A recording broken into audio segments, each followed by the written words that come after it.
먹기만 하고 제대로 배설하지 못한다면 우리 몸은 과연 어떻게 될까요? 아마 몸속에 유해한 물질이 쌓여 결국 균형을 잃고 건강을 해치게 될 텐데요. 그래서 이러한 노폐물을 걸러 우리 몸에 유해한 물질이 쌓이지 않도록 해주는 기관이 있습니다. 강낭콩 모양의 파처럼 붉은 빛을 닮았다 해서 콩팥이라 불리는 생명의 필터, 바로 신장입니다. 양쪽 옆구리 뒤편에 있는 신장은 척추를 사이에 두고 좌우로 마주보고 있습니다. 보통 성인 주먹만한 크기의 신장은 길이 약 10cm, 너비 5cm, 두께 3cm 정도이며 무게는 양쪽 신장을 모두 합쳐서 약 150g 정도 됩니다. 그럼 신장은 구체적으로 어떤 일들을 할까요? 무엇보다 가장 중요한 역할은 소변을 만드는 일인데요. 신장에서 만드는 소변의 양은 하루 1에서 1.5리터 정도 되는데 신후 요관을 거쳐 방광에 저장됐다가 요도를 통해 몸 밖으로 배출됩니다. 신장 내에서도 이 일을 주로 수행하는 곳은 안쪽에 위치해 있는 100만 개의 네프론인데요. 이 네프론은 다시 사구체와 세뇨관으로 구성되어 있습니다.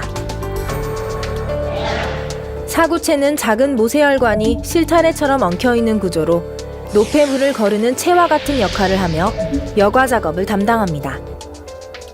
사구체에서 혈액 중의 수분과 노폐물을 걸러 만들어진 소변은 세뇨관이라는 가늘고 긴 관을 통과하면서 수분이 흡수돼 농축되기도 하고 필요한 성분은 다시 몸속으로 재흡수되기도 합니다. 몸속에 어떤 물질이 필요 이상으로 많으면 신장이 알아서 넘치는 성분은 소변으로 배설시키고 부족한 것은 신장의 세뇨관에서 재흡수하는 겁니다. 신장 속에 있는 사구체는 아주 고운 체와 같아서 혈액에 있는 단백질 중 큰 입자와 적혈구는 통과하지 못하는데요. 때문에 정상 소변에서는 단백질이나 적혈구 등이 관찰되지 않지만 만약 신장 기능에 이상이 생겼다면 소변에서 단백질이나 적혈구가 검출될 수 있습니다. 이외에도 신장은 호르몬을 만들기도 하는데요. 적혈구 생산을 자극하는 조혈 호르몬을 분비해 적혈구 세포의 적당한 수치를 유지하고 빈혈을 예방해줍니다. 또 신장은 혈압 조절에 필요한 호르몬을 분비해 혈압을 조절하고 뼈의 대사에도 관여를 하는데요.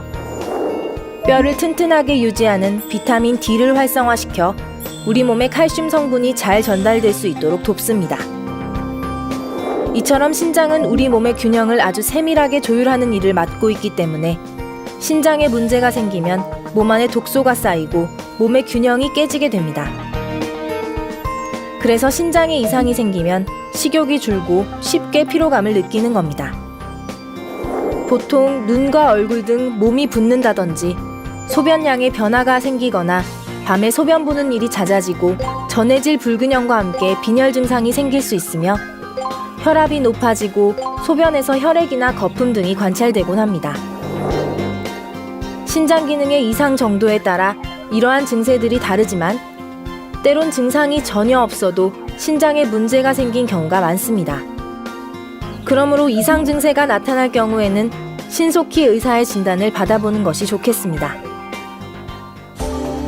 서서히 진행되는 만성 신부전은 신장 기능이 50% 이상 손상돼도 별다른 이상 신호를 보내지 않기 때문에 심각한 상태가 돼서야 발견되는 경우가 많은데요. 만약 만성 신부전일 경우 아무리 치료를 해도 건강한 신장으로 되돌리기 힘들기 때문에 결국 투석을 하거나 신장 이식이 필요할 수 있습니다. 따라서 정기검진과 함께 만성 신부전의 원인이 되는 만성 사구체 신염을 예방하고 당뇨병과 고혈압을 철저히 관리하는 것이 매우 중요하겠습니다. 더불어 신장에 무리를 주는 독성 강한 약과 담배 등은 되도록 삼가하고 평소 콜레스테롤과 빈혈을 관리하는 노력이 필요하겠습니다.